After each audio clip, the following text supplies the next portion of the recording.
I'm in the Coca-Cola elevator tower. Each morning I ride from the ground floor to 16. I have made this ride approximately 1,298 times before this particular morning. It stops on the local track, every floor. So I stand there, work bag, gym bag, lunch bag. My hands are too full to hold a phone, so I'm always stuck with my thoughts. I generally start with big questions. Why is working and parenting so hard? Should I sign my daughter up for soccer? She's almost 3. Will my son be poorly adjusted because we didn't do mommy and me classes? By floor 11, I move on to the minutia of the day. The back-to-back meetings, the deck I need to build, the emails I need to respond to, and if I take the building connector, will that help me get my steps full for the day? I am spinning at maximum efficiency because I need to walk out the door by 5:12 in order to make it home and start my second shift. My unpaid labor. I feed, bathe, bedtime my kids, pick up the house, do a Pilates video, answer all of the emails from the day, and collapse into bed. Unfortunately, my physical exhaustion will be trumped by my mental overwhelm. And I will lay there with increasing anxiety as I realize how horrible I will feel the next day if I don't fall asleep soon. In this life stage, I am the shell of a human being. All I do is produce. I do work that is paid, I do work that is unpaid, and while I am doing the unpaid work, I am thinking about the paid work. My standard of living is high. My quality of living is low. And all I want so desperately are moments off work and duty. And it turns out there's a word for this in the English language. And that word is leisure. Leisure is a key component of the good life. And yet,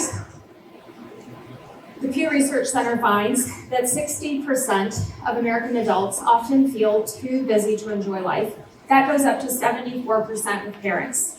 A Deloitte survey finds that 90% of employees feel that their work product doesn't meet their top quality because they are stressed. In a meta-analysis of 29 studies, we find that 1 in 5 youth exhibits anxiety symptoms. That is hard data.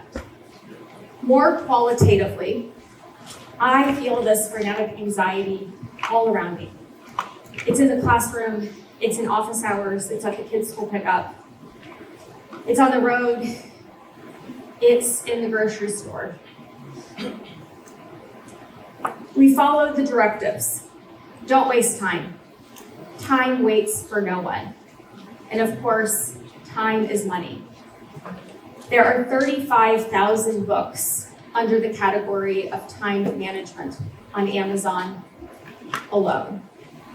I would like to propose a theory, which is that our response to being measured by our productivity and busyness has resulted in a state of never being off. Things as simple as our vacation to things as complex as childhood are now contaminated with work and duty. We have killed leisure. And I would like for us to get it back for the reasons stated around mental health, for the reason that it will unleash your creativity, but also because isn't there a part of you that wants more of this?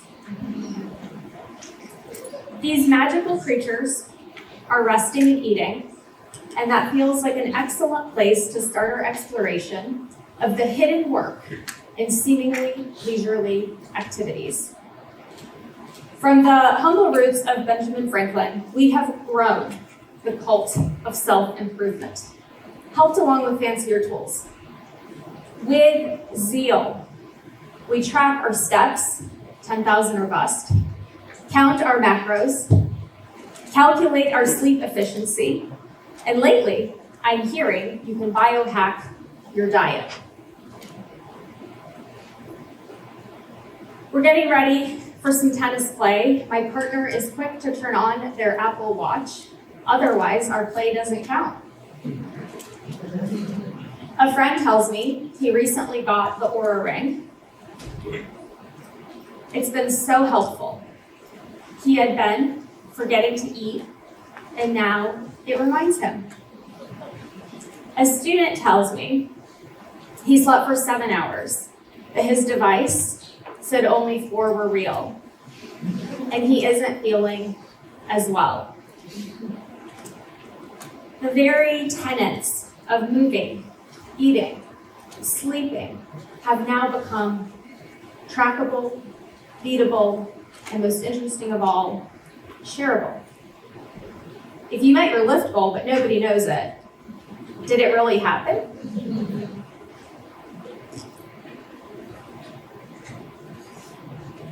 Maybe that's just the daily grind. Our days are meant for work. Vacation is for leisure. There is a place that Americans love to vacation. It's in sunny places. There are fireworks, and you just might see a princess. Drum roll, please. I am, of course, talking about Disney World, our nation's most visited landmark. 17 million visitors a year. If you want to be successful at this trip, you need to know the systems. There's the Reddit, there's the Facebook groups, there's the Genie Plus, there's the Lightning Lane. If you want to grab your virtual spot, 7 a.m. is the best time. But you'll only have 15 seconds, so go. While you're there at the park, keep your phone close by. You don't want to miss anything on the apps. So if our daily activities and vacation aren't delivering on true leisure, perhaps we need to go further back. Being an adult is hard. Maybe it's only children that are allowed to be off work and duty. There is a chance that many of you in this room are a byproduct of a new mode of child rearing, intensive parenting. Under this model, children are directed, protected, scheduled, cultivated, and molded. That's a lot of verbs.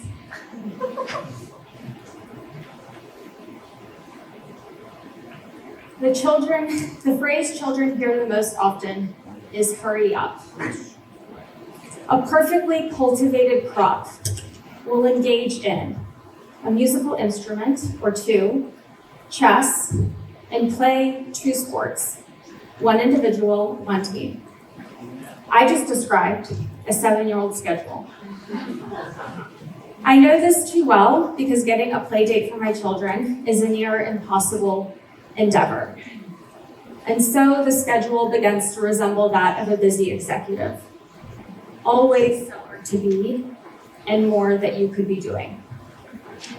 So I know you might be thinking, I love tracking my steps and carrying around my gallon water bottle.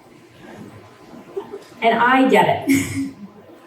But I'd like to propose that the reason we have zero chill is that we spend every minute of our day being productive. What can happen if we allow true leisure into our lives? Great things. Lin-Manuel Miranda had gone 7 years without taking time off. He finally decides it's time. Heads to a resort, sitting on a lounge chair, comes up with Hamilton. He goes on to say, the moment that my brain got a moment's rest, Hamilton walked into it. This isn't surprising. Neuroscience is beginning to show that at our most idle, our brain is most receptive to creativity and inspiration. What I mean by idle isn't that you sell all your possessions and move to the woods, and it's not that you become lazy. What I am suggesting is far simpler, which is that we start modeling non-productive leisure for those around us. That we take a collective breath and de-escalate the arms race of most productive life. I stand here on this stage as a work in progress. I am the poster child of trying to squeeze out every ounce of productivity from my being. But something shifted in that elevator. And I decided to rebuild my life, to have many moments off work and duty. I decided to get divorced from the cult of productivity. We are still working through a settlement. This journey would look different for anyone. For me, it was about reconciling that the work I was doing was at odds with my nervous system. And so I gave up promotions and salary and equity and became a teacher. This has offered so much more flexibility into my life, and I have time for puttering and lollygagging.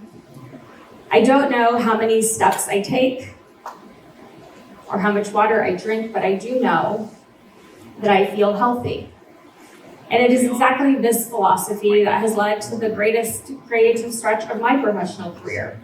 And in a single year, I received 3 awards for teaching. This is not because I'm brilliant. It's because for all of those moments that my mind is at rest, ideas to bring into the classroom are walking into it. So I really invite you to think about all of the hidden work that is keeping you from true leisure.